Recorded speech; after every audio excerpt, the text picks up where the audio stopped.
Ram Ram everybody. वेदांत academy और अंकुरन institute में आप सभी का स्वागत है। हम लोग आप लोगों के लिए एडवांस मैथ्स लेकर आए थे जो व्यापम के सभी एग्जाम्स में पूछा जाने वाला है और एसएससी जीडी वगैरह अदर एग्जाम में भी पूछा जाता है। तो हमने सबसे पहले स्टार्ट किया कोऑर्डिनेट ज्योमेट्री। कोऑर्डिनेट ज्योमेट्री हमने स्टार्ट किया, इसमें कुछ लेक्चर्स हम डिस्कस कर चुके हैं और लास्ट लेक्चर में हमने डिस्कस किया था डिस्टेंस फार्मूला, और डिस्टेंस फार्मूला पर काफ़ी सारे क्वेश्चंस हमने डिस्कस किए थे। अब डिस्टेंस फार्मूला अगर आपने नहीं पढ़ा है तो वहाँ तक के कंसेप्ट्स के लिए आप पीछे वाले लेक्चर्स देख सकते हैं, जिसकी लिंक आपको नीचे डिस्क्रिप्शन में मिल जाएगी। तो हम आज का सेशन डिस्कस करते हैं। आज के सेशन में हम कुछ नए कंसेप्ट्स और जो डिस्टेंस फार्मूला है उस पर बेस्ड कुछ क्वेश्चंस और डिस्कस करने वाले हैं, जिससे वो आपका जो फार्मूला है जिस पर काफ़ी सारे क्वेश्चंस अलग अलग एग्जाम में पूछे जाते हैं वो भी आपका बहुत अच्छे से तैयार हो जाएगा। तो आज हम जो क्वेश्चंस डिस्कस करने वाले हैं वो क्वेश्चंस हैं ट्राइंगल के, और ट्राइंगल बेस्ड काफ़ी सारे क्वेश्चंस पूछे जाते हैं। अब ट्राइंगल बेस्ड जो क्वेश्चंस हैं उनमें किस किस तरह के क्वेश्चंस बनते हैं, जिसमें सबसे पहले हम बात करते हैं फार्मूला हमारा क्या होगा। कोई भी दो पॉइंट वर्टाइसिस हमारे पास हैं, यदि वर्टाइसिस हमारे पास हैं तो वर्टाइसिस से पॉइंट डिस्टेंस कैसे लिखेंगे, ए और बी। ये हमने एग्जांपल लिया था x1 y1 और x2 y2। इसके बीच की अगर डिस्टेंस हमें निकालनी है तो डिस्टेंस कैसे लिखते थे हम, सीधे A B is equal to under root of x1 minus x2 का square plus y1 minus y2 का स्क्वायर। इस तरह से हम लिखते थे डिस्टेंस सीधे सीधे। अब हम चलते हैं इस पर, और जो ट्राइंगल बेस्ड है, ट्राइंगल का टाइप बताने वाले जो क्वेश्चंस हैं वो इसी में आते हैं। अब देखो, ट्राइंगल का टाइप तो अब तब बता पाओगे जब आपको ट्राइंगल्स के बारे में पता होगा। तो पहले थोड़ी सी इंफॉर्मेशन हम ट्राइंगल्स के बारे में देख लेते हैं, कौन कौन से ट्राइंगल्स पर क्वेश्चन आते हैं और क्या क्या उसमें हमें ध्यान रखना है। तो सबसे पहले हम चलें, ट्राइंगल के जो पार्ट्स रहते हैं, ट्राइंगल में तीन भुजाएं रहती हैं और उन्हीं के बेसिस पर देखो हम क्या निकाल सकते हैं। एंगल हमें अभी नहीं डिस्कस करना है ट्राइंगल में, हमें चाहिए होंगी ट्राइंगल में, त्रिभुज में उसकी भुजाएं, ये साइड्स चाहिए होंगी। और इन साइड्स को देखकर ट्राइंगल को किन किन नाम से जाना जाता है। सबसे पहले हम देखें विषम बाहु स्केलेन ट्राइंगल, विषम बाहु स्केलेन ट्राइंगल, विषम बाहु स्केलेन ट्राइंगल इसे बोलेंगे। फिर उसके बाद आएगा समद्विबाहु, जिसकी तीनों साइड्स अभी डिस्कस करेंगे। समद्विबाहु, समद्विबाहु जिसकी दो साइड बराबर होंगी। फिर आएगा समबाहु, समबाहु इक्विलेटरल ट्राइंगल। फिर उसके बाद आएगा समकोण त्रिभुज, समकोण। और फिर उसके बाद समद्विबाहु समकोण। अब इसके बारे में थोड़ा सा बता देते हैं, एक एक करके आप लोग लिख लेना, इनको लिख लेना। सबसे पहले विषम बाहु, विषम बाहु में क्या लिखोगे आप, तीनों भुजाएं, तीनों साइड अलग अलग, तीनों साइड्स क्या होंगी, अलग अलग होंगी। वैसे त्रिभुज को कहा जाएगा विषम बाहु या स्केलेन ट्राइंगल। दूसरा आता है समद्विबाहु या आइसोसेलेस ट्राइंगल। आइसोसेलेस ट्राइंगल क्या होते हैं, समद्विबाहु नाम से पता चल रहा है, दो साइड की लंबाई, दो भुजाओं की लंबाई क्या होगी, दो साइड्स की लंबाई बराबर होगी, दो भुजाओं की लंबाई बराबर होगी। कोई भी साइड्स हो सकती है, ए बी सी हमने नाम दे दिया, ए बी और बी सी हो सकती है, ए बी और ए सी हो सकती है, बी सी और ए सी भी हो सकती है, कुछ भी हो सकता है। फिर उसके बाद समबाहु क्या होगा, तीनों साइड्स बराबर, तीनों भुजाएं बराबर, इक्विलेटरल ट्राइंगल, इसे कहते हैं समबाहु त्रिभुज। फिर आएगा समकोण त्रिभुज, और आप कहीं भी आपको समकोण त्रिभुज मतलब एक एंगल 90 डिग्री मिल जाता है। अभी तो हम कोऑर्डिनेट में हैं। इसके बाद इसे हम ट्रिग्नोमेट्री में भी देखेंगे, फिर उसके बाद हम इसे ज्योमेट्री में भी देखेंगे, काफ़ी सारी जगह पर, इवन रीजनिंग में भी आ जाता है, बहुत सारी जगह स्पीड में भी आ जाता है, डिस्टेंस जहाँ ट्रेवल की जाती है, तो कहीं पर भी ये आए आपको पाइथागोरस ध्यान रखना है। उनकी आत्मा को थोड़ी सी शांति भी मिलेगी। आपको समकोण त्रिभुज के साथ में उनका नाम जरूर ध्यान रखना है। पाइथागोरस में क्या बताया, पाइथागोरस में बताया यहाँ पर तीनों साइड्स अलग अलग जनरली होती हैं। अब देखो जनरली क्यों बोला, क्योंकि नीचे क्या लिखा है, समद्विबाहु समकोण, दो भुजाएं बराबर होने पर भी समकोण हो सकता है। अब आप समझना यहाँ पर समकोण को समझना, समकोण में क्या क्या कहानी हो सकती है। ये समकोण त्रिभुज है हमारा, समकोण त्रिभुज में यहाँ एंगल लिया जाता है, एंगल के सामने वाली साइड को हमेशा बोला जाता है परपेंडिकुलर या लंब, सामने वाली साइड को हमेशा परपेंडिकुलर या लंब कहा जाता है। यहाँ ये नहीं सोच सर गायब हो गए, लेकिन बोर्ड आपका गायब नहीं होगा, ये लंब होगा, और जो नीचे साइड होती है वो होती है आधार, और सबसे बड़ी साइड होती है कर्ण या हाइपोटेनस। ये लंब परपेंडिकुलर और आधार बेस। तो समकोण त्रिभुज की पहचान क्या होगी, तीनों साइड्स अलग आ गए। आप उसे स्केलन क्यों नहीं बोल रहे हो, विषम बाहु क्यों नहीं बोल रहे हो, विषम बाहु हम इसलिए नहीं बोलेंगे क्योंकि ये कुछ जो पाइथागोरस थ्योरम है उसे सेटिस्फाई करता है। ये क्या होती है, ये होती है सबसे बड़ी साइड का स्क्वायर, मतलब कर्ण का वर्ग बराबर hypotenuse square is equal to कर्ण का वर्ग बराबर लंब का वर्ग perpendicular square plus base square आधार का वर्ग, ये आधार का वर्ग। ये होती है आपकी पाइथागोरस थ्योरम। कर्ण का वर्ग बराबर लंब का वर्ग धन आधार का वर्ग। अगर इंग्लिश में लिखना है, hypotenuse square is equal to perpendicular square plus base square. ये आप चेक करके देख लेंगे यदि ऑप्शन में समकोण त्रिभुज है तो। अब देखें समद्विबाहु समकोण क्या होगा। अब यहां पर ये तो तय हो गया, अभी हमने देखो एक टर्म बोला सबसे बड़ी भुजा, तो यहां पर एक बात फिक्स है कि एक भुजा सबसे बड़ी होगी, उसे क्या कहा जाएगा, हाइपोटेनस या कर्ण कहा जाएगा। दूसरी जो साइड्स हैं वो इक्वल भी हो सकती हैं और नहीं भी हो सकती हैं। अगर इक्वल हो जाती हैं तो हम उसे क्या बोलेंगे, समद्विबाहु समकोण त्रिभुज। यदि शेष दोनों भुजाएं बराबर हैं तो समद्विबाहु समकोण, आइसोसेलेस राइट एंगल ट्राइंगल, और ये होगा हमारा राइट एंगल ट्राइंगल। तो उम्मीद है ट्राइंगल की ये कहानी आपको लेंथ के हिसाब से समझ में आ गई। लंबाई के हिसाब से क्या होगा, विषम बाहु समद्विबाहु और समबाहु, लेकिन थ्योरम के हिसाब से क्या आ जाएगा, समकोण और समद्विबाहु समकोण। अब हम चलते हैं क्वेश्चंस की तरफ। डिस्टेंस फॉर्मूला आपको बता दिया, डिस्टेंस ही लगाना है, दूरी निकालनी है, और इसकी आपको प्रैक्टिस करनी है। तो लिंक में पिछला जो सेशन था, पिछला लेक्चर था, उसकी लिंक डाल दी गई है, आप उसमें जाकर उसकी प्रैक्टिस कर सकते हैं। अच्छे क्वेश्चंस वहां पर डाले गए हैं, आपका अच्छे से तैयार वो हो जाएगा। अब स्टार्ट करते हैं। Find type of triangle, A B और सी, तीनों वर्टाइसेस यहां पर दे दिए हैं, तीनों शीर्षों के निर्देशांक दे दिए हैं। शीर्षों के निर्देशांक क्या दे रहा है हमें, शीर्षों के निर्देशांक लिख लेते हैं, A11 B23 और C45। बस हमें क्या निकालना है, ध्यान से इन तीनों साइड्स की लेंथ निकालनी है। ए बी निकालने जाते हैं। ए बी क्या होगा हमारा,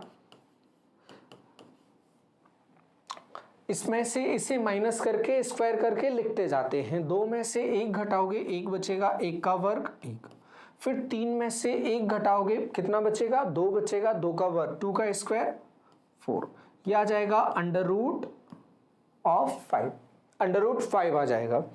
अब देखें ए बी के बाद बी सी देखते हैं, ए से बी, बी से सी, इसमें से इसे या इसमें से इसे किसी को भी घटा सकते हैं। अपन को ये बड़ा लग रहा है, ये घटा देते हैं अपन, चलेगा।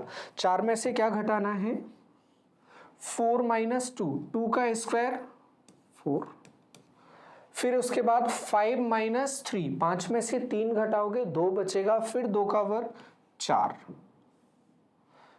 4 प्लस 4 ये हो जाएगा 8, और 8 को अगर तोड़ोगे गुणन खंड गुणा के फॉर्म में खंड करोगे इसका, ये टूटेगा इस तरह से। 8 को अगर इस तरह से फैक्टर इसके करोगे, ये डंडी खींचकर, ज़्यादा रिस्क नहीं लेना है, ये डंडी खींचकर करोगे, ये 4 आ जाएगा, फिर 2 आ जाएगा, फिर 2 आ जाएगा, ये सॉल्व हो गया। 3 बार 2 आएगा, अंडर रूट लगा है तो 1 बार 2 बाहर आ जाएगा, ये बना रहेगा कुछ इस तरह से 2√2। क्या किया हमने, 4 में से 2 घटाया, वर्ग किया, स्क्वायर किया, 4 आ गया, 5 - 3 किया, 2 बचा, 2 का स्क्वायर 4 आ गया, ये सॉल्व करके आ गया। फिर उसके बाद BC के बाद AC या CA कुछ भी लिख दे, लंबाई में कोई फर्क नहीं पड़ेगा। भोपाल से इंदौर या इंदौर से भोपाल की दूरी सेम रहेगी, कोई फर्क नहीं पड़ेगा। अब देखते हैं हम इसे AC, इसमें से इसको घटा देते हैं, 4 में से 1 घटाओगे कितना बचेगा, 3, 3 का वर्ग 9। फिर 5 में से 1 घटाओगे बचेगा 4, 4 का वर्ग कितना 16, ये कितना आ जाएगा 16 और 9 25, 25 का मतलब कितना हो जाएगा 5। ठीक, अब यहां √5 और 2√2 और 5 ये तीनों अलग अलग आ रहे हैं, अलग अलग आ रहे हैं मतलब जो ट्रायंगल्स थे उसमें हम क्या बोलेंगे, ये विषम बाहु प्रकार का ट्रायंगल हमें दिखेगा, स्केलेन ट्रायंगल। बस हमें चेक क्या करना होगा, इसमें पाइथागोरस के हिसाब से चेक करना होगा। सबसे बड़ी साइड कौन सी दिख रही है, 5 दिख रही है हमें सबसे बड़ी साइड। चेक कैसे करेंगे, सबसे बड़ी साइड का स्क्वायर, 5 का वर्ग कितना होगा 25 बराबर, इसका वर्ग करोगे 5 आ जाएगा, और इसका वर्ग करोगे, इसका करोगे या इसका कर लो, एक ही बात है। इसे सॉल्व करके यहां पर पहुंचे कितना आ जाएगा 8, और 8 और 5 13 और ये 25, मतलब पाइथागोरस इसमें नहीं लग रही है, समकोण नहीं है, तो त्रिभुज जो होगा वो कैसा होगा, विषम बाहु या स्केलेन ट्रायंगल। क्लियर, तीनों साइड्स अलग प्रॉपर्टीज अभी देखी है, चाहो तो बैक करके उनको देख सकते हो। यहां आएगा हमारा आंसर स्केलेन ट्रायंगल या विषम बाहु, स्केलेन ट्रायंगल, विषम बाहु त्रिभुज। अब आप समझ गए हो आपको क्या करना है। अब हम चलते हैं प्रैक्टिस पर। आपके लिए ये क्वेश्चन, अब इस क्वेश्चन के लिए आप इस वीडियो को यहीं पर पॉज करोगे, और पॉज करने के बाद आप स्टार्ट करोगे क्वेश्चन, और सॉल्व करने के बाद फिर इसे रिज्यूम करोगे। हम सॉल्व करवाते हैं, अभी करो स्टार्ट अपना, हम बनाते हैं इसको, सॉल्व करते हैं। तीनों वर्टाइसेस 1 1 A 1 1 हो जाएगा, B -2 और 7, और C हो जाएगा 3 और -3। सॉल्व करके रख लिया है। अब देखो, आपने कोई गलती की हो आप समझ जाना, सुधार कर लेना उसमें, अगले क्वेश्चन में वो गलती रिपीट नहीं होनी चाहिए। इंसान गलतियों का पुतला होता है, ये बात समझ में आती है तब तक जब तक उसकी गलती उसे पता ना चले, और पता चलने के बाद उसमें सुधार होना चाहिए। ये इंसानों की विशेषता है। चलो करते हैं हम। सबसे पहले हम निकालते हैं ए बी सॉल्व करेंगे हम। ए बी सॉल्व करने में जो हमें अच्छा लगता है उसमें से उसको घटा देंगे। -2 में से हम -1 को घटाएंगे। अब देखो ये -2 है, और पिछले सेशन में भी समझाया था माइनस का मतलब क्या होता है, जो घटाना है उसका मतलब होता है दूसरी नंबर के साइन चेंज कर देना। ये माइनस में इसे घटाना है तो इसका साइन चेंज हो जाएगा, -1 हो जाएगा। लिख देते हैं अपन, क्या आएगा लिखने में, -2 और -1 का स्क्वायर। यहां प्लस करके लिखेंगे, क्या आएगा 7 - 1। ये तो कर लेते हैं सीधे सीधे, 7 - 1 मतलब 6, 6 का स्क्वायर 36, और ये क्या होगा, ये होगा 3 का स्क्वायर। 3 का स्क्वायर कितना होगा 9, इसको जोड़ोगे ये हो जाएगा 45 √45, और 45 का मतलब है, इसे आप जब तोड़ने जाओगे पिछले क्वेश्चन के जैसे ये टूटेगा 3 × 3 × 5, ये आ जाएगा 3√5। बिल्कुल पिछले क्वेश्चन की तरह कैलकुलेशन आप समझ गए होंगे इसको। अब हम चलते हैं BC सॉल्व करते हैं, B से C। वही कहानी, जो अच्छा लगे उसमें से उसको घटा दो। अपन घटा देते हैं, इसमें से इसको घटा देते हैं। 6 में से 2 घटाओगे, अब देखो पहले से ही माइनस लगा है, घटाओगे तो क्या हो जाएगा, वो प्लस हो जाएगा। तो 3 और 2 5, 5 का वर्ग 25। अब आप समझ गए हैं, उम्मीद की जाएगी। -3 में से 7 माइनस करना है, तो अभी ये किसका है, प्लस का, और ये किसका है, माइनस का। जब इसको घटाएंगे तो ये भी किसका हो जाएगा, माइनस का। दोनों के साइन एक जैसे हो जाएंगे। 3 और 7 10, 10 का वर्ग 100, ये हो जाएगा 125। इसे आप ब्रेक करके देखोगे, ये होगा 5 इंटू 5 इंटू 5। फिर से देखो, 2 में से 1 बाहर आ जाएगा, बाकी अकेला पड़ा हुआ अंदर रह जाएगा। 5√5 और 3√5। अब चलते हम AC पर। AC देखते हैं, इसमें से इसे घटा देते हैं। 3 में से 1 घटाओगे कितना बचेगा, 2, 2 का वर्ग 4 प्लस -3 और -1 जुड़ जाएंगे, कितने हो जाएंगे, 4, 4 का वर्ग 16, ये कितना हो जाएगा, √20। फिर से इसे ब्रेक करोगे, ये क्या आ जाएगा, 2 इंटू 2 इंटू 5, ये हो जाएगा 2√5। अब चलते हैं, देखते हैं, यहां तो तीनों की जो लेंथ है ना वो अलग अलग आ रही है, तो आपको ये तो समझ में आ गया ये समद्विबाहु और समबाहु तो नहीं है। अब ये क्या हो सकता है, अब ये हो सकता है या तो विषमबाहु हो सकता है या समकोण हो सकता है। तो समकोण की कंडीशन हम चेक कर लें। सबसे बड़ी जो साइड लग रही है उसका स्क्वायर हम निकाल के देख लेते हैं। सबसे बड़ी कौन सी लग रही है, ये 3 है और ये 2 है, ये क्या है 5। इसी को करके देख लेते हैं। 5 का इसका स्क्वायर करोगे उससे बेहतर है अपन इन्हीं का स्क्वायर करके देख लें, इनको स्क्वायर करके देख लें, क्योंकि ये इसी से तो ये बना है, हमें वापस से स्क्वायर नहीं करना पड़ेगा, सॉल्व नहीं करना पड़ेगा। इसका करोगे सबसे बड़ा ये है, ये 125, यहाँ आ जाएगा 125। सबसे बड़ी साइड का स्क्वायर, कर्ण का वर्ग बराबर लंब का वर्ग धन आधार का वर्ग, बाकी दोनों कुछ भी बने रहे कोई फर्क नहीं पड़ेगा। इसको करेंगे तो ये कितना आ जाएगा 45, और ये करोगे तो कितना आ जाएगा 20। 45 और 20 65, और यहाँ कितना 120। तो यहाँ पर भी काम नहीं बनेगा, तो ये कैसा ट्राइंगल हो जाएगा, स्केलन ट्राइंगल या विषम बाहु त्रिभुज। आपको जो एग्जाम्पल लिए हैं रैंडम ले लिए हैं, ये ना सोचें एक ही जैसे आंसर आते जा रहे हैं, रैंडम कुछ भी वर्टाइसिस ले लिए इसलिए ऐसा हो रहा है। तो मे बी आगे कुछ सोच कर लिए हो तो आंसर आपका कुछ और आए विषम बाहु की जगह। स्टार्ट करो आप क्वेश्चन आपको दिख गया, सेम टाइप है, पॉज करो इसे और सॉल्व करो, जल्दी सॉल्व करो, इंतजार नहीं करना है, सीधे आ जाते चलो सर करवा तो रहे हैं, अपन मेहनत करके क्या करें, सॉल्व करो। वो एक कहावत है ना, अपने मरने से स्वर्ग मिलता है, वही है मैथ्स में। 4 3 6 4 और 5 6, ये अपने पास वर्टाइसिस हैं, सॉल्व कर लेना। अब आंसर चेक करो अपना। ए बी क्या होगा 6 - 4, 6 में से 4 घटाओगे कितना बचेगा 2, 2 का वर्ग कितना 4, बहुत अच्छे। 4 में से 3 घटाओगे 1 बचेगा, 1 का वर्ग 1, ये क्या आ जाएगा √5।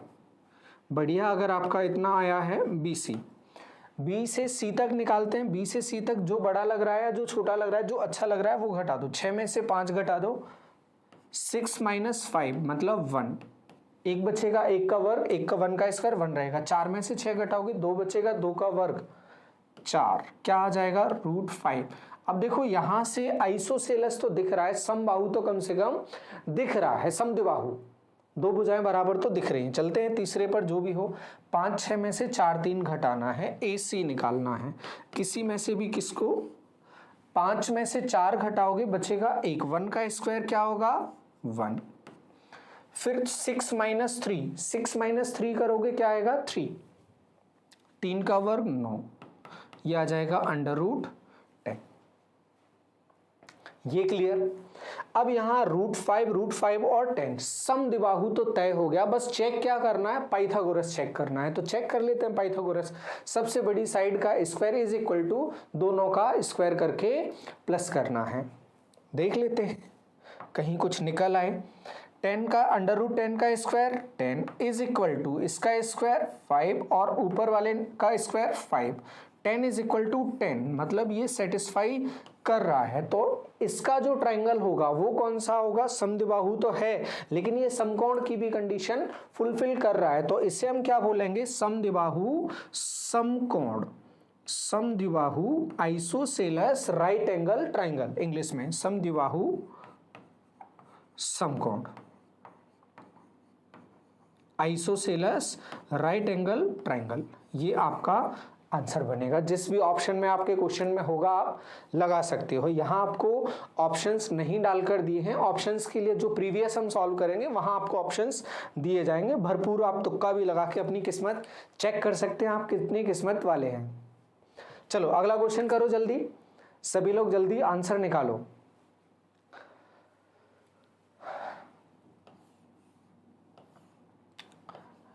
A 2,2 B -2, -2 C vertices -2√3 और 2√3। उम्मीद है सभी निकाल के बैठे होगे, चेक करना है, बस चेक कर लेते हैं आपका आंसर ए बी।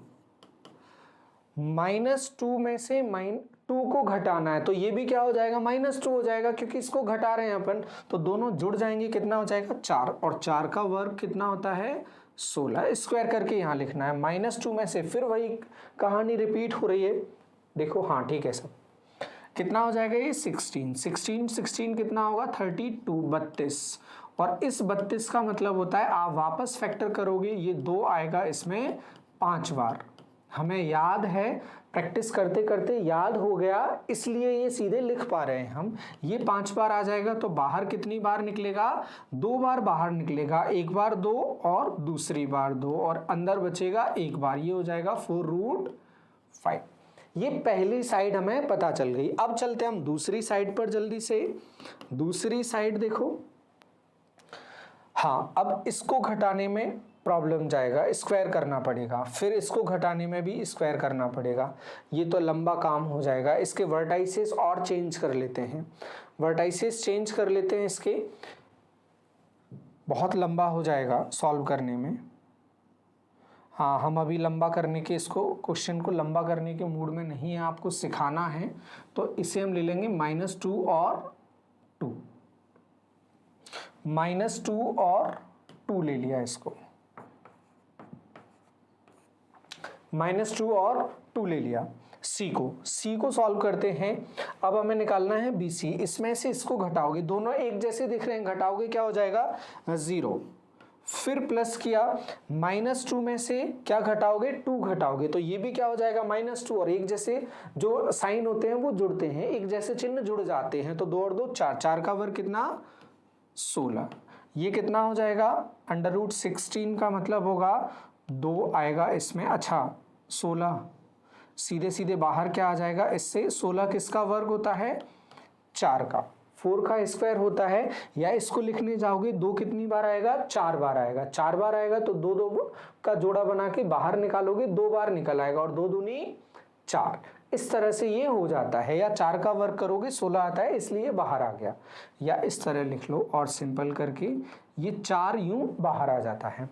अब लिखें हम AC, ये दोनों साइड्स तो अलग अलग आई हैं, AC लिखने जाते हैं, इसमें से इसको घटाते हैं, इसमें से इसको घटाओगे तो 2 और 2 में से -2 घटाओगे तो ये माइनस है क्या हो जाएगा प्लस हो जाएगा, 2 और 2 4, 4 का वर्ग कितना 16, ये हो गया 16, प्लस फिर घटाओगे 2 में से 2 क्या हो जाएगा 0, क्या आ जाएगा √16, और √16 का मतलब क्या है 4, ये हो जाएगा 4। अब देखो सबसे बड़ी साइड ये आइसोसेलेस तो लग रहा है, समद्विबाहु तो लग रहा है, समद्विबाहु लग रहा है, तो हम देख लेते हैं सबसे बड़ी साइड ये है, सबसे बड़ी साइड का स्क्वायर, इसका करने की जगह अपन इसी का कर लेते हैं, इसका करोगे तो कितना हो जाएगा 32, और यहाँ 4 का करो या 16 का करो एक ही बात है, यहाँ भी क्या होगा 16, तो 32 बराबर क्या आ रहा है 32, तो फिर से ये क्या आ रहा है आइसोसेलेस राइट एंगल ट्राइंगल, समद्विबाहु समकोण। हाँ जिनने उससे निकाला हो उनका आंसर अलग आया होगा बिल्कुल। चेंज हो गया क्वेश्चन, तो जो लोग साथ में रहे हैं उनके लिए आंसर ये ठीक होगा, और जिनने निकाला होगा तुम लोग कमेंट बॉक्स में डाल देना, हम कैलकुलेशन करके निकाल के आप लोगों को दे देंगे, बता देंगे। तो इसका आंसर होगा समद्विबाहु समकोण, समद्विबाहु समकोण, आइसोसेलेस राइट एंगल, समद्विबाहु समकोण त्रिभुज। उम्मीद है ये आपको बहुत अच्छे से समझ आ गया होगा। इसके क्वेश्चंस दिखते रहते हैं एग्जाम में, और अब आपका कोई भी क्वेश्चन गलत नहीं होगा। अगला क्वेश्चन, त्रिभुज का परिमाप बताओ, पेरीमीटर बताना है। पेरीमीटर क्या होता है, परिमाप क्या होता है?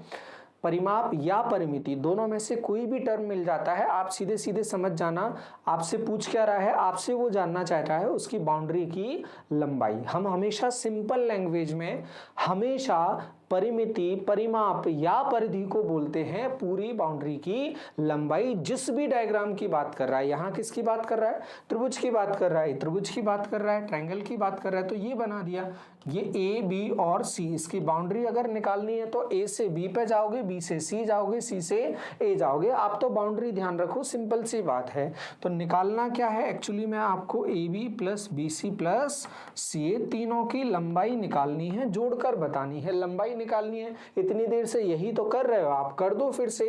वर्टाइसिस पता है आपको, सबसे पहले क्या निकालोगे आप, ए बी निकालोगे। ए बी कैसे निकालोगे, इस जीरो में से जीरो घटाओगे तो क्या बचेगा, जीरो का स्क्वायर जीरो, फिर 4 में से जीरो घटाओगे, स्क्वायर करोगे तो क्या आ जाएगा, 16 आ जाएगा, फिर से वापस क्या आ जाएगा, 4। अभी इतने सारे क्वेश्चन कर लिए, ये तो आप सीधे सीधे लिख लेने देना। BC, BC क्या होगा, 0 माइनस 3, जीरो में से 3 घटाओगे क्या, 3 बचेगा, और 3 का वर्ग क्या रहेगा, 9। फिर प्लस जीरो में से जीरो घटाओगे तो क्या बचेगा, 0, बाहर क्या आ जाएगा, 3। बढ़िया, AB BC और CA या AC। 3 में से जीरो घटाओगे क्या बचेगा, 0 मतलब 3 का वर्ग 9। फिर जीरो में से 4 घटाओगे क्या बचेगा, 4, और 4 का वर्ग 16, 16 और 9 कितना होगा, 25। अब पीछे आप बहुत अच्छे से समझ चुके हो, ये कितना आ जाएगा, 5। और जब आप आगे ट्रिग्नोमेट्री वगैरह पढ़ोगे तो आपको ये जो पेयर है ना, ये आपको याद हो जाएगा, आपके दिमाग में पड़ा रहेगा, भरोसा रखें आप। ट्रिग्नोमेट्री भी आपको करवाई जाएगी, आपको ये याद हो जाएगा, इतनी बार ये आता है। 3, 4 और 5 ये पेयर होता है इसका और राइट एंगल ट्रायंगल का, समकोण त्रिभुज का ये पेयर होता है। लेकिन अपन को पूछा क्या है, अपन से पूछ रहा है कि ये इसका परिमाप क्या होगा, इसका परिमाप क्या होगा। इसका परिमाप आ जाएगा, ये 4 आ रहा है, ये 4 आ रहा है, ये 3 और ये 5, 4 और 3 7 और 5 12 अपना आंसर हो जाएगा। अब देखो इसमें अगर अपन से पूछता टाइप ऑफ ट्रायंगल क्या है, तो टाइप ऑफ ट्रायंगल क्या हो जाता, तीनों साइड अलग अलग है, पाइथागोरस लगाते तो आ जाता 5 का स्क्वायर कर्ण का वर्ग बराबर लंब का वर्ग धन आधार का वर्ग। ये आपको मिल जाता तो आप बोलते ट्रायंगल कैसा है, राइट एंगल ट्रायंगल है या समकोण त्रिभुज है। उम्मीद है आपको ये जो कहानी है ये पूरी समझ आई होगी अच्छे से। अब हम चलें, अगर ये कहानी आपको क्लियर है तो हम चलते हैं आगे। अब हम समझते हैं अगला कंसेप्ट। अगला कंसेप्ट क्या है, यदि कोई पॉइंट किसी लाइन पर है, जैसे एग्जांपल लिया हमने, एक लाइन पर दो पॉइंट से मिलकर एक लाइन सेगमेंट बन रहा है, एक रेखाखंड बन रहा है। एक लाइन का पार्ट ले लिया, लाइन तो इनफाइनाइट जाती है, ये सेगमेंट ले लिया, उसका एक हिस्सा ले लिया, रेखाखंड इसको कहा जाता है। ज्यादा डेफिनेशन में जाना नहीं है, आपको लिखना है नहीं। तो यहाँ रेखाखंड और लाइन सेगमेंट एक ही बात है। अब यहाँ बीच में कोई भी पॉइंट ले लिया जाए, बीच में पॉइंट लेंगे तो वो इस लाइन को क्या करेगा, डिवाइड करेगा, वो इस लाइन को डिवाइड करेगा कहीं ना कहीं। तो हम यहाँ ले लेते हैं m/n, वो डिवाइड कर रहा है m/n में। अब वो n/n में अगर डिवाइड कर रहा है तो और कहानी क्या होगी, इसके वर्टाइसिस हम क्या ले लें, x1 और y1, और यहाँ ले लेते हैं हम x2 और y2। तो हमसे पूछा जाता है x और जो बीच में जो पॉइंट है P, इसके निर्देशांक क्या होंगे, इसके निर्देशांक कोऑर्डिनेट्स अपन क्या मान लें, एक्स और वाई मान लें, और इस पर तमाम सारे क्वेश्चंस पूछे जाते हैं। इन दोनों के कोऑर्डिनेट दिए होते हैं या कुछ भी कहानी हो, आप समझ लें इसे क्या कहा जाता है, इंटरनल कटिंग। अब इसे अंतः विभाजित यदि करता है, अगर नहीं भी लिखा होता है, सिर्फ इतना लिखा होता है रेखाखंड पर एक बिंदु है जो m अनुपात n में बांट रहा है, तो आपको क्या लेके चलना है, वो अंतः विभाजित ही कर रहा है, इंटरनली ही वो कट कर रहा है, ये आपको लेकर चलना है। अब हमें निकालना है एक्स और वाई के कोऑर्डिनेट। इसके डेरिवेशन पर नहीं जाते हैं, जो आपको ध्यान रखना है, जिस पर क्वेश्चन पूछे जाते हैं हम सीधे उसी पर चलते हैं, और आपके लिए वही काम का है। तो सीधे टू द पॉइंट हम चले। हमें क्या चाहिए, हमें चाहिए एक्स, और एक्स हम कैसे निकालेंगे, एक्स हम निकालेंगे mx2 plus nx1 upon m plus n, ये कोऑर्डिनेट्स हो जाएंगे। या फिर अपन सीधे पूरे ही कोऑर्डिनेट लिखते हैं x और y का, ये हो जाएगा p x y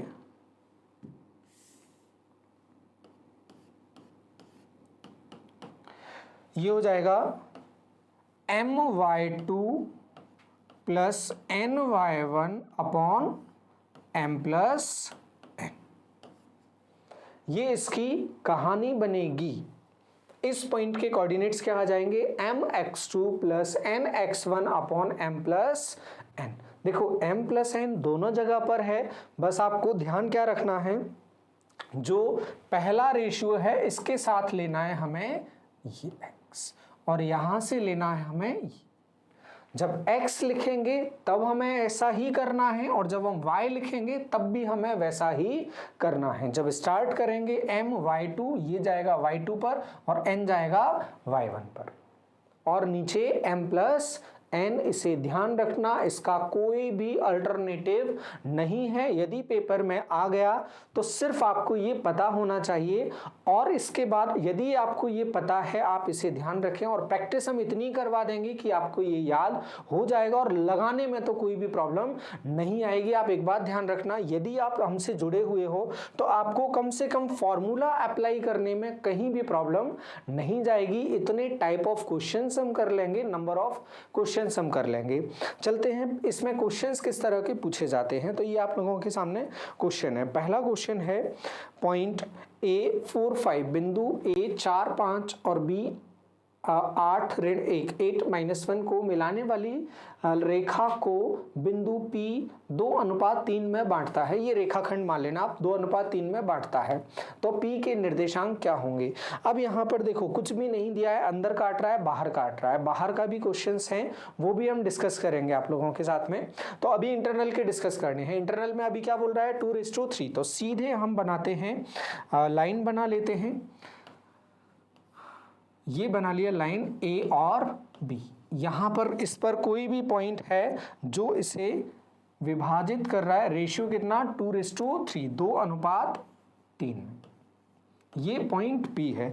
और इसके कोऑर्डिनेट्स क्या दे रहा है, A और B के कोऑर्डिनेट्स हमें क्या दे रहा है, A के निर्देशांक दे रहा है 4 और 5, और B के निर्देशांक हमें क्या दे रहा है, 8 और -1, और इसके जानना चाहता है वो 8 और -1। जानना किसके चाहता है, वो जानना चाहता है P के कोऑर्डिनेट्स जानना चाहता है। सीधे हम लिखने जाते हैं, फॉर्मूला वापस रिपीट करते हैं। यहाँ लिखने की जगह कोऑर्डिनेट्स क्या होंगे, mx2 plus nx1 upon m plus n। इधर क्या होंगे, my2 plus ny1 upon m plus n, ये कोऑर्डिनेट्स होंगे। फिर से अब लिख देते हैं इसे हम, P of x y is equal to, ये आप लोग भी लिखना, ध्यान रखना, जब रिपीट करोगे तभी आपको याद होगा, यदि आपके लिए नया है तो mx2 plus nx1 upon m plus n, और दूसरा क्या होगा, my2 plus ny1 upon m plus n। अब अप्लाई करते हैं इसको, m कितना, m और n लिख लेते हैं पहले। m और n है 2:3, 2 प्लस 3 और यहाँ भी क्या होगा 2 प्लस 3, 2 इंटू में जो भी आए, यहाँ 3 इंटू में जो भी आए। अब देखो यहाँ क्या आएगा इंटू में, my2 mx2, x2 क्या दे रहा है वो 8 लिख दिया। यहाँ फिर क्या आएगा 4 लिख दिया। y पर जाएंगे -1 और यहाँ क्या आएगा y1 5। देखो क्या आता है, 8 दूनी 16, 16 और 12, 16 प्लस 8, 16 प्लस 12, ये होगा 28/5, 28/5। और दूसरा क्या आ जाएगा 5 3 15, 15 में से 2 घटाओगे 13, 13/5। ये कोऑर्डिनेट्स होंगे 28/5 और 13/5। अब एक बात आप लोग ध्यान रखना, बहुत ध्यान से। यदि आप लोगों ने सिंप्लीफिकेशन पढ़ लिया है तो आपसे ये गलती होने की संभावना थोड़ी सी बढ़ जाती है। गलती क्या, अगर अपन को 18/5 और 13/5 नहीं मिले तो 28 और 13 दिख गया तो क्या आप लगाओगे? लगाना चाहिए। आप लोगों में से अभी कई का आंसर होगा हाँ लगाना चाहिए। आप लोग ध्यान रखो, ये क्या है, ये है एड्रेस, पता है एड्रेस है ये। एड्रेस में ऐसा नहीं होगा कि 16/4 या 16/5 किसी के घर का पता है, अगर 16/5 नीचे नहीं मिला तो 16 वाले पर ही पोस्ट करके आ जाओ, चलेगा। वो नीचे वाला नहीं मिला, ऊपर वाला तो दिख गया ना सेम। तो वैसा नहीं करना है, ये पूरा बदल जाएगा। ये 28/5 का मतलब है 5.6 और ये 13/5 का मतलब है 2.6। अगर हम इसका 5 हटा देंगे तो ये दूसरे ही एड्रेस पे चला जाएगा कोऑर्डिनेट में। तो वैसा नहीं करना है। नन ऑफ दीज आपको मिलेगा, आप लगा देना। इन द केस अगर वो बहुत अच्छा क्वेश्चन की तरफ जाएगा तो ये कहानी हो सकती है। बाकी बहुत सिंपल है, mx2 प्लस nx1, दूसरा my2 प्लस ny1 और नीचे m प्लस n दोनों में कॉमन है। अगला क्वेश्चन आप लोगों के लिए फॉर्मूला अप्लाई करना आपको सिखा दिया है। इस क्वेश्चन के लिए आप पॉज करोगे। अच्छा, ये तो आप पॉज, सेम क्वेश्चन नहीं है, थोड़ा सा अलग है, फिर भी आप कोशिश करो। सलाह यही है कि आप पॉज करो, इसको पढ़ो ध्यान से, क्योंकि समस्या ही समाधान है। ठीक, हम मान के चलेंगे आप लोगों ने क्वेश्चन पढ़ लिया है। अब हम इसको पढ़ना सिखाते हैं, इसमें क्वेश्चन में क्या दे रहा है और हमें क्या क्या समझ में आ रहा है। 2 पॉइंट ए और बी समझ में आ रहा है, से बनी रेखा ए बी है, एक्स अक्ष को किसी पॉइंट पर काटती है। बनाकर देख लेते हैं, और जब बनाओगे ना आपको समझ में आ जाएगा अगर आप रेगुलर क्लास ले रहे हो। ये बना है, इस में से कोई लाइन क्या करती है, एक्स अक्ष को किसी पॉइंट पर काटती है। हमें नहीं पता, कोई भी पॉइंट होगा, एक्स अक्ष पर काट दिया। हम कोई भी रैंडम लाइन हम ले लेते हैं। रैंडम लाइन हमने ली, ये लाइन हमने ले ली, ये काटी एक्स एक्सिस को। ये ऐसे भी हो सकती थी, ऐसे भी, किसी भी तरह से ये हो सकती थी। एक बार एक्स अक्ष को जरूर काटेगी, एक बार वाई अक्ष को भी जरूर काटेगी। वो कहीं भी काटे, और एक एक बार ही काटती है एक लाइन, ज्यादा से ज्यादा। कम से कम पैरेलल होगी तो कहीं भी नहीं काटेगी। चलो अब बात करें, एक जगह काटा और इस जगह पर क्या कहानी फिक्स रहती है, और ये हर सेशन में, हर लेक्चर में ये चीज आती है। समझ लो आप ये कितनी जरूरी है। इस पॉइंट पर आप खड़े हुए, ये लाइन सेगमेंट बना है, ये पूरा लाइन नहीं है, सेगमेंट है ये। ए और बी पॉइंट यहां पर लिख लेंगे, लेकिन ये जो पी होगा इसके बारे में क्या कहा जा सकता है, तो आप बोलोगे सर आपने बहुत बार बता दिया है, अब तो हमें याद हो गया है। जिस पॉइंट पर भी खड़े हो वहां से आप देखना शुरू कर दो एक्स और वाई अक्ष को, आपको कुछ जानकारी मिलेगी, वो होंगे उस पॉइंट के एड्रेस। अब देखो ये कहीं पर काटती है, तो x पहले देखोगे, x अक्ष पर देखोगे तो x पर तो खड़े ही हो, ये पता ही नहीं है कहां खड़े, कहीं भी खड़े हो सकते हैं। हम बार बार यही बोल रहे हैं, नहीं पता है तो अपन क्या मान लो, कहां खड़े हो, के पॉइंट पर खड़े हो। फिर दूसरा y अक्ष देखोगे तो y की तरफ देखोगे, y क्या दिखेगा आपको 0। ये यहां भी से भी देखोगे तब भी y का क्या दिखेगा 0, क्योंकि ये क्या है ओरिजिन 0 0। यहां भी अगर ये पॉइंट होगा, ये लाइन यूं भी जा रही होगी तब भी देखोगे y क्या दिखेगा 0 दिखेगा। तो y कोऑर्डिनेट x एक्सिस पर हमेशा क्या होगा 0। ये बड़ी अच्छी बात पता चली आपको। अब ये लाइन किसी भी रेशियो में, ये ले लिया हमने A और ये ले लिया B। अब देखो इसमें ये कैसे अप्लाई होगा, ये लाइन P जो पॉइंट है इस लाइन सेगमेंट को, रेखाखंड को किसी ना किसी अनुपात में काट रहा होगा। अपन ने क्या मान लिया, किस अनुपात में काट रहा है, m/n में काट रहा है, m अनुपात n में काट रहा है। चूंकि m/n बहुत इजी होता है इसलिए हम इसे ले लेते हैं, अदरवाइज 1/m या m/1 भी हम लेकर करते तब भी आंसर आ जाता आराम से, लेकिन आपके लिए कैलकुलेशन और जो ध्यान रखने वाली बात है वो थोड़ा सा बढ़ जाती। करते हैं अपन, इतना सीखा है अपन ने। अब क्या सीखा है, जो P के निर्देशांक हैं ये निकालना सीखे आपने, लेकिन इसमें से एक आपको पता है, एक निर्देशांक क्या आ गया, 0। तो जो 0 आया उसे तो सॉल्व करने में बड़ा मजा आएगा कि y वाला हम निकालेंगे और बराबर में क्या लिखा जाएगा, उसको 0 लिखा जाएगा। कुछ तो मिलेगा, देखते हैं क्या मिलेगा, सॉल्व करके देखते हैं। y कोऑर्डिनेट क्या होते हैं, my2 plus n y1 upon m plus n is equal to 0। लिख दिया जाए आप लोगों के लिए, हेल्प के लिए,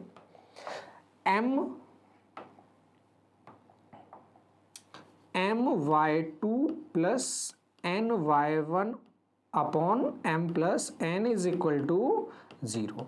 अब देखो ये m प्लस n यहाँ जाएगा, क्या हो जाएगा, 0, और m और n अपन को पता नहीं है, ये वाला तो 0 हो जाएगा, ये नहीं पता, ये नहीं पता चलेगा, लेकिन y1 और y2 तो पता है ना। y1 क्या है 3 और y2 क्या है -2, तो ये रख देते हैं, ये आ जाएगा -2m और n y1 कितना 3, तो ये आ जाएगा 3n इज इक्वल टू 0। ये तो कहानी समझ में आ रही है आपको। अब क्या होगा, -2m इस तरफ चला जाएगा तो ये हो जाएगा 2m is equal to 3n। किसी को कहीं भी इस 3n को यहाँ ले जाके माइनस माइनस प्लस कर दो चलेगा। अब m अपॉन n निकालना है, तो m अपॉन n हमने निकाला, कितना आ गया, देखो ये नीचे आ जाएगा, ये यहाँ चला जाएगा, 3/2, 3:2, ये आ गया 3/2, m/n पता है। अब ये हमने किस में लगाया, अभी तक हमें पता नहीं था m और n, अब m और n पता चल गया, लेकिन यहाँ अननोन क्या है, k लिख लिया इसे अपन ने, जहां कैपिटल X पीछे लिख रहे थे P के निर्देशांक में। तो अपन को k निकालना है, k निकालने के लिए हम जाते हैं, k इज इक्वल टू हम क्या लिखेंगे, mx2 plus nx1 upon m plus n।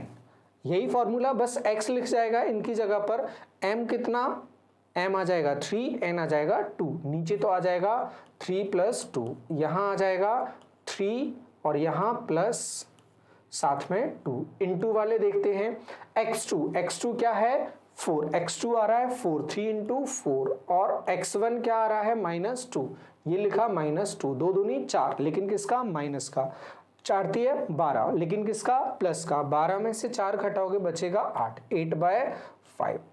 तो कोऑर्डिनेट्स क्या आ जाएंगे, k0, और k0 का मतलब क्या होगा, k0 का सीधे मतलब होगा कि कोऑर्डिनेट क्या हो जाएंगे, ये कोऑर्डिनेट्स आ जाएंगे 8/5, क्योंकि k की वैल्यू क्या आ गई 8/5 और ये तो 0 था ही, तो कोऑर्डिनेट होंगे इसके 8/5 और 0। क्लियर बात। अब हम चलते हैं इसके और क्वेश्चंस की प्रैक्टिस पर, नेक्स्ट क्वेश्चन, कोई 2 पॉइंट A -2, 5 और B 1, 2 हैं। AB रेखा y अक्ष को किसी बिंदु पर काटे तो उस बिंदु के निर्देशांक क्या होंगे। बिल्कुल सेम टाइप का क्वेश्चन है, बस x एक्सिस से कहां पहुंच गया, अब y एक्सिस पर पहुंच गया। और y एक्सिस के लिए जब आप डायग्राम बनाओगे, अब आप बहुत समझदार हो चुके हो, मैच्योर हो चुके हो कोऑर्डिनेट ज्योमेट्री में। अगर इसमें किसी पर भी y एक्सिस पर कहीं पर भी वो खड़ा रहेगा झंडी लेके, ये मान लो झंडी लेके यहाँ खड़ा है, कहीं पर भी खड़ा है, x की तरफ जाओगे, जब x एक्सिस की तरफ देखोगे तो x एक्सिस का क्या दिखेगा, 0, x एक्सिस का कोऑर्डिनेट क्या दिखेगा, 0। मान लो वो लाइन ऐसे निकल रही है, ये है वो लाइन, ए और बी। यहां पर जब तुम देखने जाओगे इस पी पर x जब लिखोगे तो x क्या दिखेगा आपको 0। ये x अक्ष है, ये पूरी x अक्ष है। जब इसकी तरफ देखोगे तो यहाँ क्या मूल बिंदु मतलब क्या दिखेगा आपको 0। तो यही कहानी होती है एड्रेस लिखने की। जो x अक्ष की तरफ देखने पर पहले x देखो, जो दिख रहा है वो लिख दो, फिर y की तरफ देखो, जो दिख रहा है वो लिख दो। यहाँ x कितना दिख रहा है 0, लेकिन y तो कहीं भी हो सकता है, y कहीं भी हो सकता है, तो अपन इसे क्या लिख दें y। 0 और y आप पॉज करके सॉल्व करें, फिर आंसर चेक करें। अब कहानी कैसी होगी, बिल्कुल पिछले क्वेश्चन की तरह। पहले हम क्या निकालेंगे, इसको क्या मान लें m⁻n मान लें, m अनुपात n में बांट रहा है, ये p हो जाएगा, ये q हो जाएगा। सॉल्व कर देते हैं अपन, p और q हो जाएगा। इसमें x कोऑर्डिनेट क्या आ रहा है 0, तो अपना यही टारगेट होगा, x कोऑर्डिनेट 0 है। लिखते हैं फॉर्मूला क्या है, mx2 plus nx1 upon m plus n is equal to 0। अब अपन सीधे सीधे वैल्यू पुट करते हैं, x2 कितना 1 प्लस nx1 कितना -2 अपॉन क्या m plus n is equal to क्या होगा 0। तो m minus 2n is equal to 0, तो m इज इक्वल टू क्या आ जाएगा 2n आ जाएगा। तो m अपॉन n कितना आ जाएगा 2:1, 2 अनुपात 1 आ गया, ये आ गया 2:1। अब 2:1 आ गया, आपके लिए काम क्या हो गया, इजी हो गया। अब तो हमें m अनुपात n पता चल गया, तो हम दूसरा जो वर्टाइसिस वो बचता है, कोऑर्डिनेट बचता है y बचा, y आप आसानी से निकाल लोगे। फिर से वही फॉर्मूला लगाओगे, my1 my2 प्लस y निकालोगे my2 plus ny1 upon m plus n। देखो m प्लस n कितना हो जाएगा, 2 और 1 3, ये लिखा 2 फिर लिखा 1 इंटू क्या करना है y2 कितना 2 इंटू 2 और यहाँ y1 कितना 5 और 4 9/3 9/3 मतलब क्या होगा ये 3। तो कोऑर्डिनेट्स क्या आ रहे हैं, y की वैल्यू क्या आ रही है 3 आ रही है, और ये तो 0 था ही, तो कोऑर्डिनेट क्या हो जाएगा, निर्देशांक हो जाएगा 0,3। ये हमारा क्या बनेगा आंसर, ये आंसर बनेगा 0 और 3 हो गया। सभी का आ रहा है आंसर, समझ में आ रहा है, मज़ा आएगा, बहुत मज़ा आएगा। और बहुत मज़ा और तब आएगा जब आपसे जो प्रीवियस ईयर के क्वेश्चंस हैं वो बनेंगे और बहुत सिंपल लगेंगे। तब लगेगा कि हाँ हमने पढ़ा है और बहुत अच्छा पढ़ा है। आप पूरी तरह से फील गुड करेंगे, मज़ा आएगा आपको। अगला क्वेश्चन, उस बिंदु के निर्देशांक क्या होंगे जो बिंदु P -17 और Q 4-3 के रेखाखंड को 2:3 के अनुपात में विभाजित करता है। उम्मीद है अब आप लोगों के लिए बहुत बड़ा क्वेश्चन नहीं है, सीधा सीधा फॉर्मूला लगाना है और इस क्वेश्चन में कुछ भी नहीं बचता है। सीधे सीधे x और y की वैल्यू निकालना है। अब हम सॉल्व करते हैं, आप पॉज करके सॉल्व करना, आंसर चेक करना बस आप।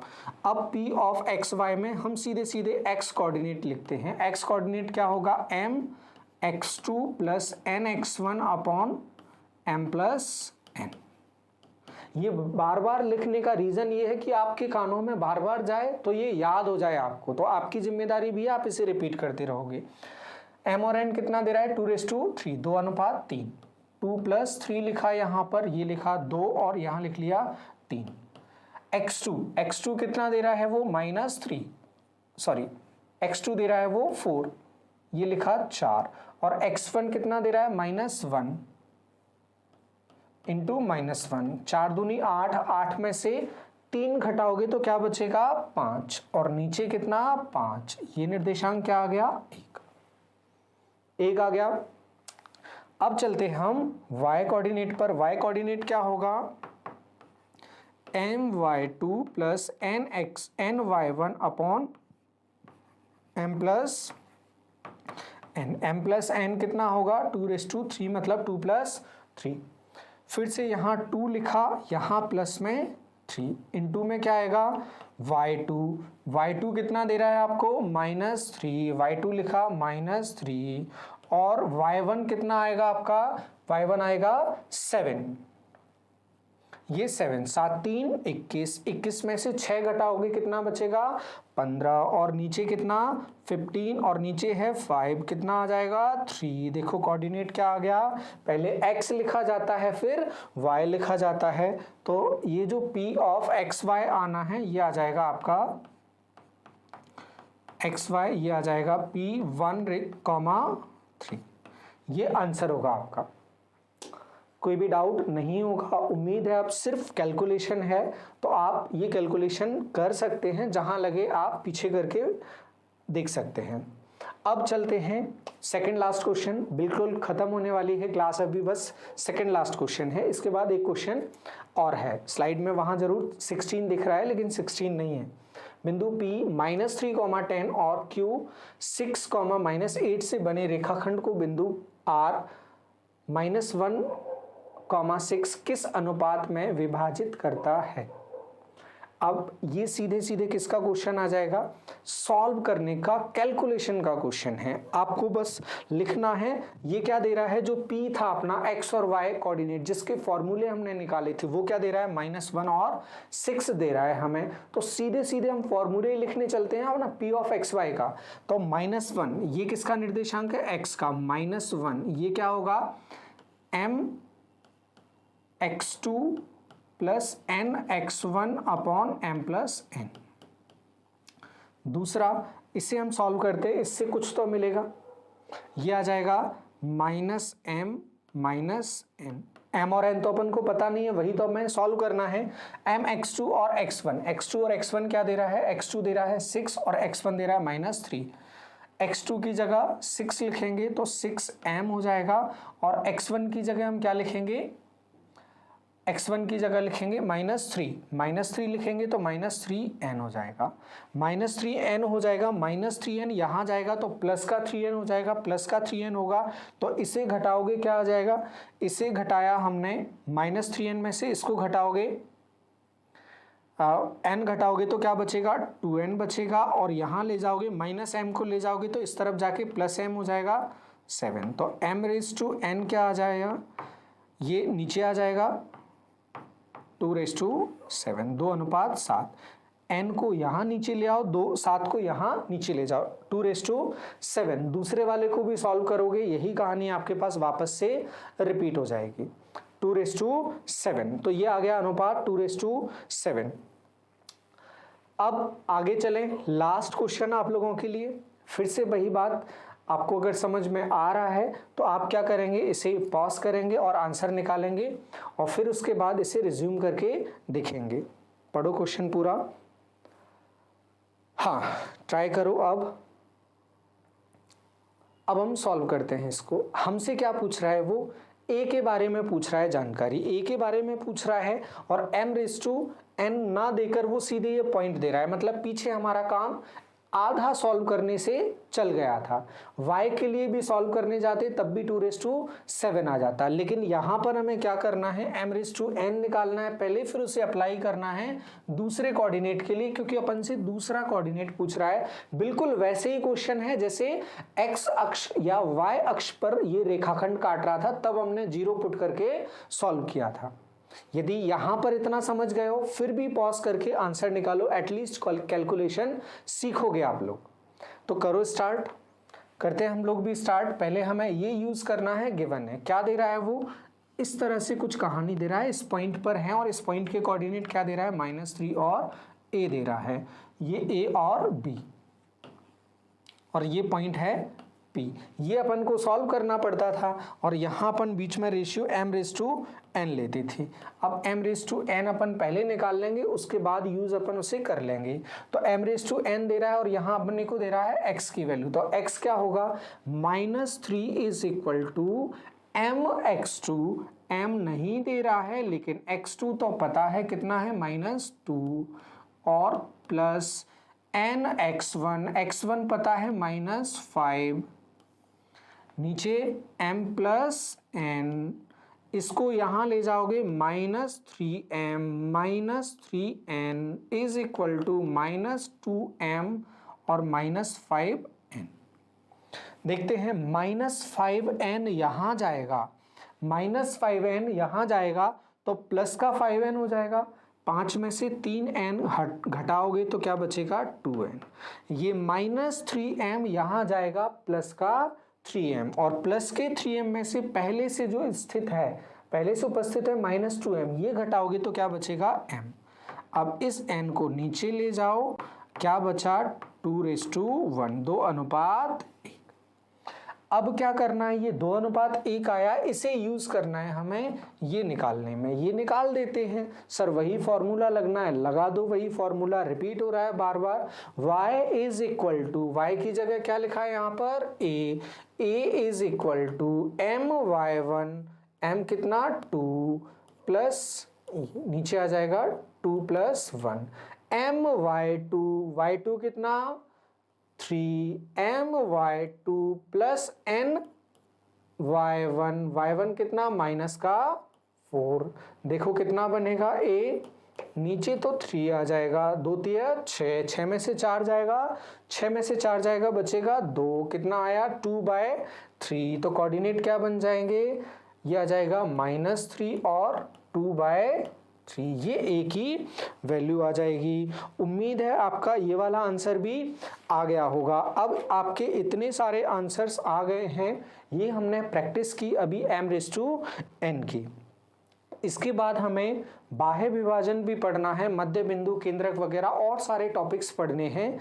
जिस तरह से यहाँ हम कोई भी कंसेप्ट डिस्कस करने के बाद नंबर ऑफ क्वेश्चंस करते हैं, वैसी ही हम लोगों की थीम रहेगी कि हम नंबर ऑफ क्वेश्चंस करके, हमारा जो फोकस रहेगा वो रहेगा क्वेश्चंस पर, जिससे आपकी जो नींव है वो सॉलिड होगी, आपके अंदर कॉन्फिडेंस आएगा, आपने क्वेश्चन किए हैं। तो जहां आपको लगता है कि समझ नहीं आ रहा है, आप कमेंट बॉक्स में डालें, आपको कोशिश की जाएगी सेटिस्फैक्ट्री आंसर दिया जाए। इस सेशन में इतना, और इसी तरह के सेशंस आपको मिलते रहेंगे पूरे एडवांस मैथ्स के। आप निश्चिंत रहें, जल्दी से जल्दी हम आप लोगों को प्रोवाइड करवाने वाले हैं। थैंक यू, धन्यवाद, राम राम।